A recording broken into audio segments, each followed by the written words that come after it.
One score down. Here we go. They're going to go for it here on 4th down. They run for it with a giant. And he's got the first down yardage as he brings this up to the 47. They only needed a few inches, and they didn't get much more than that. But by about the width of a shoelace, they convert on 4th down. The 4th down run successful. Now they look to pay it off on 1st down.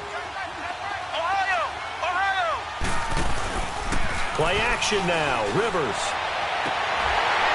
And it pops free. The collision there jarred the ball loose and brings up 2nd down. We have not seen a whole lot of wide-open receivers. Everything seemingly has been contested. And that's another nice job there to force an incompletion. They've been very cohesive, knowing each other's moves all game long, and they've been on the spot just about every time. And they've held them in check on the scoreboard. An incomplete pass on 1st down. That leads to a 2nd and 10. They'll run it now out of the gun. And nothing doing. He's immediately taken down at the line of scrimmage. Call it no gain on the run there, and now they'll be looking at a 3rd down. And a couple of big boys up front defensively, and in that 4-3, those D tackles so vital. Extremely vital. I love how you described that, because if they control things up front, often it's over the guard. Sometimes they slide and make it over the center. It's really hard to get a play started then, because a lot of teams want to start inside out running the football. But against a good 4-3, you may not find any space. But on that play, there was zero space, no gain. Toward the sideline, did he keep the feet in? Yes, he got them both down, says the side judge. And that's good enough for a 1st down. His first catch, and it's a pretty big one. They get the conversion on 3rd down. From the 34 now, here's 1st and 10. They'll run it now out of the gun. And he is going to be stopped cold behind the line of scrimmage. A loss of a full 3 yards, and now it's 2nd down. This linebacking core, they've done a good job of keeping that running game in check, haven't they? They certainly have, and what they'll also do when this game is over is thank the guys up front, the big defensive line, because they've kept them clean, so to speak. Not letting blockers get to them, allowing them to run to the football and keep that running game bottled up. On play action, Rivers. Oh, it floated on him, and it's intercepted. Picked up by the Michigan man, Jabril Peppers. You can try and underthrow it and go back shoulder, but your timing has to be impeccable. And here, I think it was much more of a duck than a designed back shoulder throw. Off the play fake. Murray. Buying time to his left. Now he'll throw deep left side. Well, this is taken in. It's complete. And they work this well upfield across the 45. An excellent pickup of 34 yards. The big play has him all the way out near midfield for a 1st and 10. On 1st down, this is Geis. And nowhere really to go there. He'll take this up just shy of midfield. Just a yard on the 1st down carry, so it's 2nd and 9.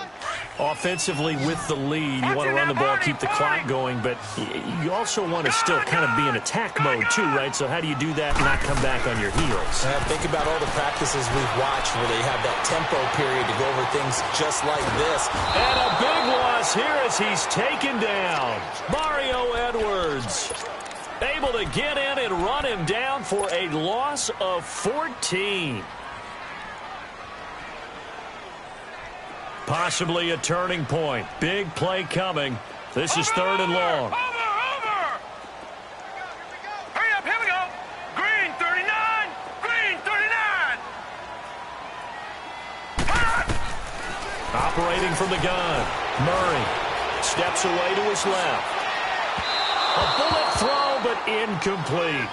Charles, thinking back to what you said in the first quarter, that part of the magic elixir for a road victory for these underdogs was going to be winning the turnover battle. Well, they only have one right now. Look at the scoreboard. Yeah, not exactly playing to the form that I subscribed, right?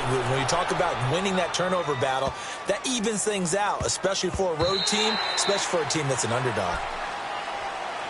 And now Oakland ready to take the field. And there are parts of their last drive they'd like to emulate, and, of course, they'd like to forget the inning, the interception. But they did put together, Charles, a nice sustained drive to get him down the field. Yeah, and unfortunately for them, the only thing that matters is part two, right? Because once they threw the interception and finished off the drive, that does them no good to go back and say, well, you know, we had a good one going. Finish things off. That's the only way you can get it done.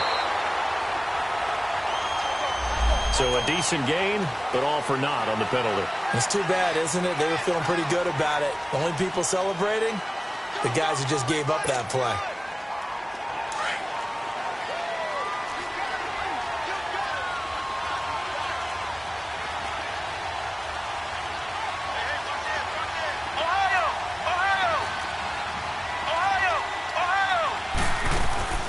Off the play fake here, Rivers.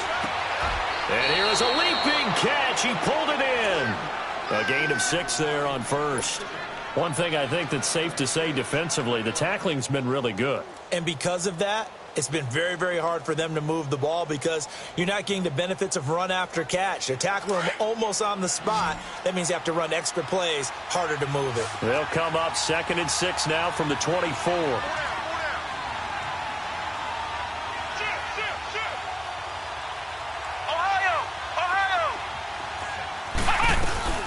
They'll run it now out of the gun. And he'll get it up to the 33-yard line. They get 9 out of that one, and as a result, the drive continues.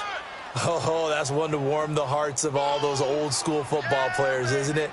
Tough, hard, gritty run. Got behind his pads, bowled over a few people. Look at that one, right up the gut. Saw it through 3 quarters. No reason to lighten up now. So signs of life in what's been a dormant offense in this second half. Here's 1st and 10. A first down throw here for Rivers. And he can't get a throw off. He's taken down. What a huge play at this point in the game. Time for a break.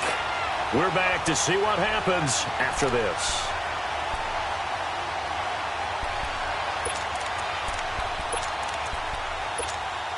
So now 20 yards to go on 2nd down after the sack. Work to be done. He's back to throw. And he can't corral it. That would have wrapped it up if he'd been able to hold on. Instead, it brings up 3rd down. So he's unable to complete it there, and just not the game that you would expect from him. He's been off the mark really start to finish. Yeah, it makes you wonder what exactly is going on. Is he a little bit dinged up here, or is he just off just by a bit? Maybe he can get it back in this situation. He'll need to. Back to throw. And he can't get a throw away. He's taken down. Matt Ioannidis in there to take him down, and the clock will roll. Brandon, I think you understand the type of afternoon this offensive line is having. It is a long one for them. Long for you to spend it with me. Long for them trying to block those guys. They've given up a whole lot of sacks, and the speed and quickness of that defensive line is eating them alive. And, a crusher there as it's intercepted. Picked up by Ken Crumley. And he'll take this across midfield and inside the 45. If you combine last week and this week, he's got a hat trick going because he had 2 interceptions a week ago. He's seeing the ball so well and understanding where receivers are and positioning. I mean, just watching him work with such great technique and paying it off by actually catching the ball when he has a chance, he's helping his team in a huge way. Forced out to his left. Now he'll let it go. This is caught inside the 15. And he gets this one inside the 15, just a yard or 2 shy of the 10. A very nice pickup of 33 yards. Patriot! That one looks like he'll throw here. Dancing, and he can't get a throw off. He's taken down. What a huge play at this point in the game. Now whistles, and the Raiders are going to signal for a timeout as they get it with under a minute to go now in the football game.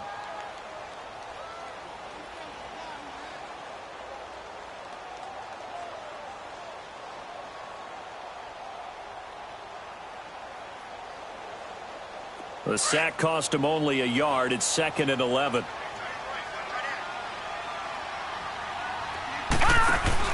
They'll run it now out of the gun. And he's going to work this one down to about the 5.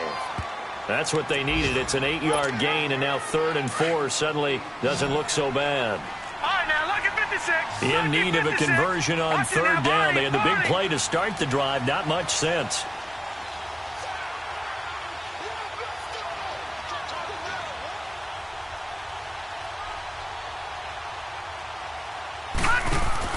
Again, they run. Again, it's Geis. And he'll get blown up behind the line of scrimmage. Back at the 6.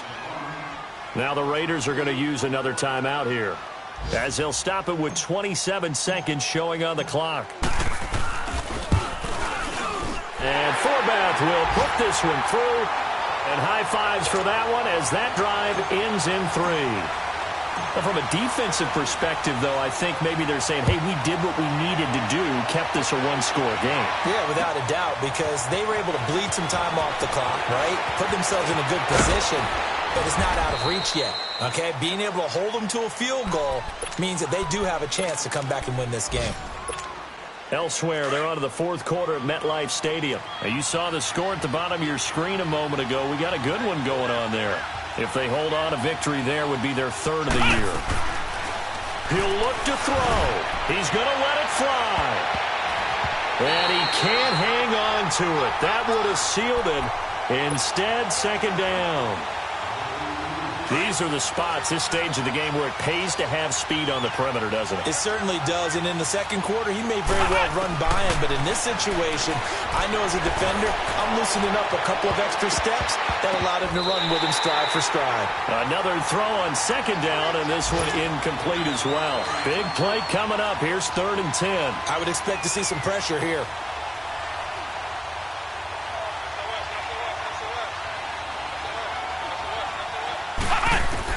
They'll look to throw.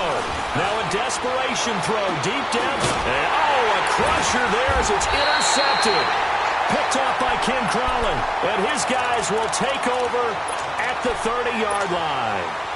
That is now 7 interceptions between last week and this week. 3 in this game, 4 a week ago. And I saw the head coach write on his play sheet, make a little note. I hope he's writing self-scout. Bring in the guys that scout games for you with a different eye and watch him and see what's going on, and maybe they can pick up what the flaws are, and hopefully they can correct them. And Charles, I think when the schedule comes out, all teams, no matter where they're predicted to finish, talk about protecting your home turf. They were able to do that here in this one.